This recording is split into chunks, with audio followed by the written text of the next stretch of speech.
magaalada Beledweyne waxaa maanta soo gaaray qaar ka mid ah dadkii dhawaan Soomaaliland ee ka soo masaafurisay magaalada Laascaanood ee xarunta gobolka Sool waxaana soo dhaweyn u sameeyay maamulka gobolka Hiiraan kan degmada Beledweyne dadka laga soo masaafuriyay magaalada Laascaanood oo ka soo jeeda deegaanada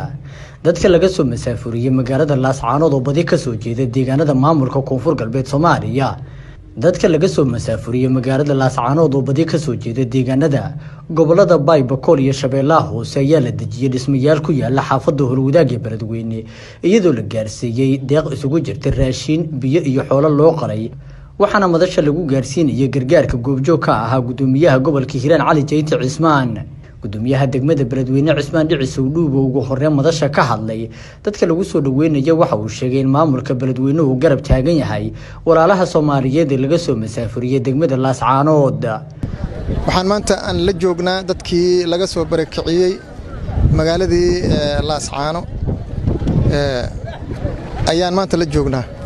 marka insha Allah hadii Ilaahay yiraahdo wixii Ilaahay na garasiiyaan maarta u keenay raashin loo keenay caana loo keenay dhara loo keenay neef geel lahan u keenay insha Allah hadii Ilaahay yiraahdo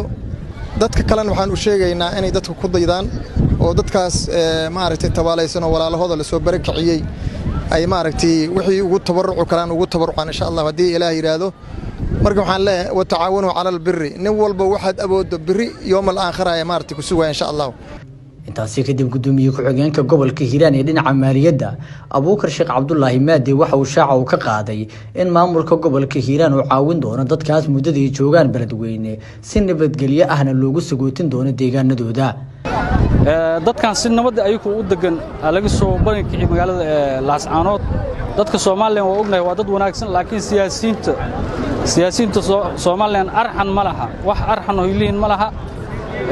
waa dad siyaasadda xaq jir ku noqday oo Soomaalinimo iyo midna lahayn oo dadka maaragtay Soomaalida u daran ajnabiga kale maaragtay ay soo dhaweeyaan Soomaalida aad u daran yihiin taasna maaragtay mid islaamnimada iyo Soomaalinimada iyo meel walba ay ku jirto ma aha gabagabadii qaar ka mid ah dadka laga soo masaafuriyay magaalada Laascaanood oo la hadlay warbaahinta ayaa u mahad celiyay maamulka gobolka Hiiraan iyo shacabka reer Hiiraan ee soo dhaweynta raashinka iyo xoolaha isugu jirta ugu sameeyay magaalada Beledweyne waxaan degnaa degmada Laascaanood ayaan degnaa Laascaanood waxaan tagay sanadkii 1996 bishii labaad markii aan tagay waxaan ahay ani iyo xaaskayga kaliya haddana waxaan wataa 24 ciyaal aan wataa wixii dhalay waxay sii dhaleen oo ah waxaan ka soo baxay Laascaanood ciyaalkii annaga iyo nin iyo naagba hanti waxaan ku leen iyo waxaan xoolo lagu lahaa iyo wixii wax lagu suubsaday 25 sano joogay kama soo qaadan xijaabka maahan wax kale kama soo qaadan iyo firaash ay noo ogolaadeen Cabdiwali Xuseen Tawakal telefishinka Universal magaalada Beledweyne